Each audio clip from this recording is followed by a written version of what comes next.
Hey, hey! The following is a clip from our latest exclusive Patreon episode. So, if you're intrigued and want to hear the entire episode, head on over to www.patreon.com/Dark Night of the Podcast and become a subscriber. You'll not only get access to this episode, but all of our monthly bonus episodes. So check it out. Hope you enjoy. Bolt your windows. Lock your doors. Check your closets. Look under your bed. And then prepare yourself. For it's another episode of Dark Night of the Podcast.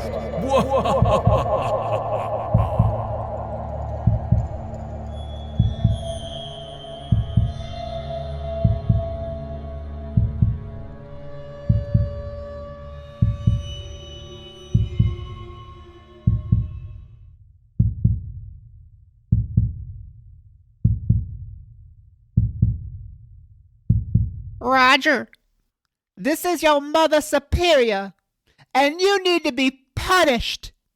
I'll take it I've been very naughty. I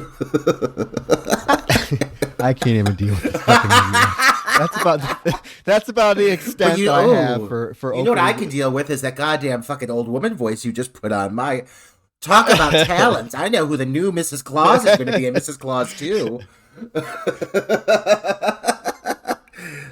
I think we're such a talented duo. You write and perform your own songs. I can do, voice impressions, and we will just have our own It's a two-woman show. Heading to Vegas soon. Yeah, heading to Vegas. Katy Perry, who? Come on. Oh my God, Troy! Let me tell you. Already, this is 10 times more entertaining than anything we witnessed within the movie that we're reviewing. Which for all the wrong reasons, I would say. Yeah. Oh yeah. Well, first of all, we got to say ho ho ho ho's to our Patreon subscribers who we are doing this specifically for you guys, for your continued support. So thank you guys. As the holidays approach, this is your first exclusive episode for the month of December. We're sorry it's a little late into the month, but hey, we're getting it out, and you will also get your second bonus episode before December ends, and we will let you know what that is at the end of this one. But for all of our we're just going to get right into this. Oh my God. Lucky them. Lucky them. It's we're kind of doing it backwards because you guys are going to hear this episode before you hear our next main regular feed episode. Our next regular feed episode, guys, if you have not listened to our All Through the House episode, which just dropped, please go and do that. But you will discover that what we are covering next week is the iconic classic film.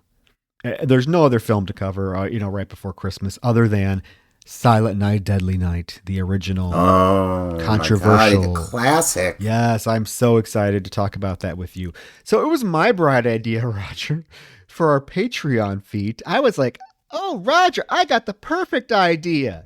We will cover Silent Night, Deadly Night Part 2 for Patreon. Yay! I swear to God, Trey, if we lose patrons, we're going to lose at least I will log in after. No, it'll be funny. I'll log in after we post this, and we'll be down to absolutely. zero. Because I bet you anything that they're clamoring for a review of this pile of garbage. But it's garbage day here at Dark Night of the Podcast, so I guess it's fitting. It's fitting, and if anything, Troy, I will say this: it just makes watching this. It just made me want to watch Silent Night, Deadly Night, the first one, that much more. Well, you basically did when you watched it. True. But it's such a skimmed down, watered down version, void of any suspense or terror. Like, they literally just bare bone their way through the whole goddamn movie. But I'm very excited to review that with you. And I will say that for as bad as this movie is, I know we'll be able to tear it apart.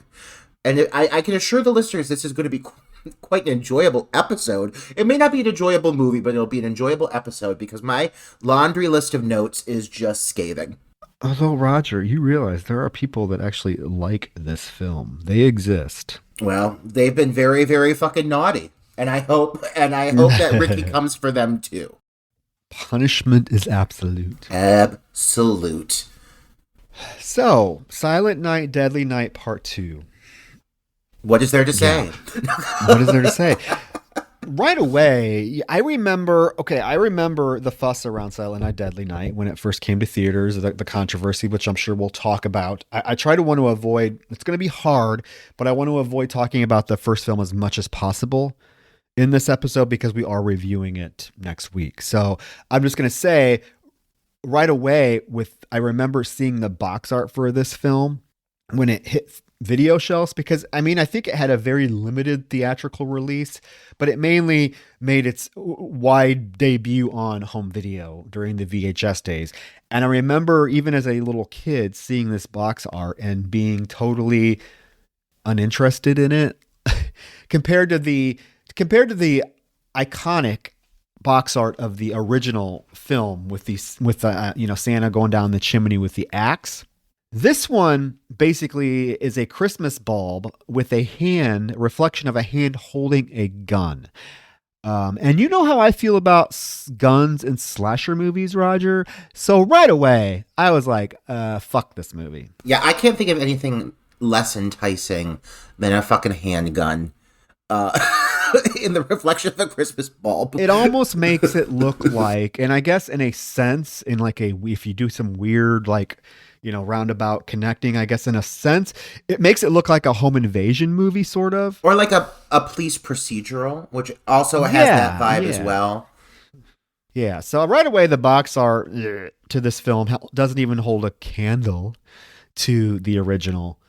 Guns and slasher movies, please don't. And if you do, don't be stupid enough to put them on your box art for your movie, okay? The only time a gun works if it's like a wink at the audience or like a joke or a pinch of humor. But if you're trying to seriously impress me with a gun being wielded as the main weapon handled by a killer in a slasher feature, you're going to lose me right off the fucking bat. I'm right there with you, Troy. Yeah. And the film opens with some very melodramatic piano music. There's a melodramatic piano score that runs through this film that doesn't sound Christmassy at all, first of all. It sounds more like a Lifetime movie of the week.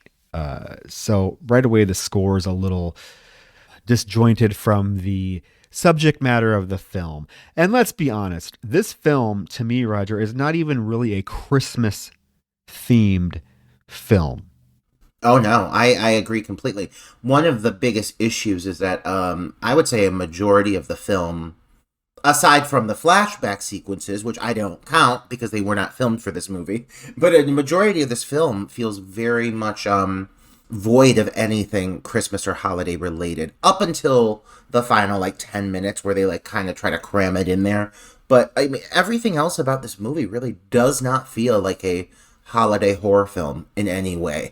From the seasonal energy, the first movie was so much set in the Midwest, the snow and the environment, everything about it was just so Christmas. It felt pure Christmas.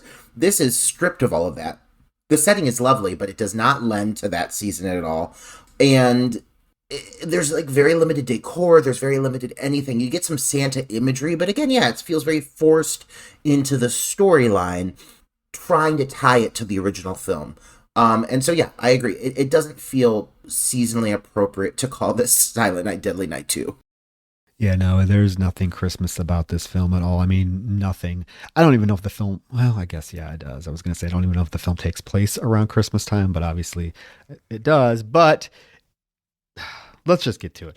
So after that, we get introduced to Ricky.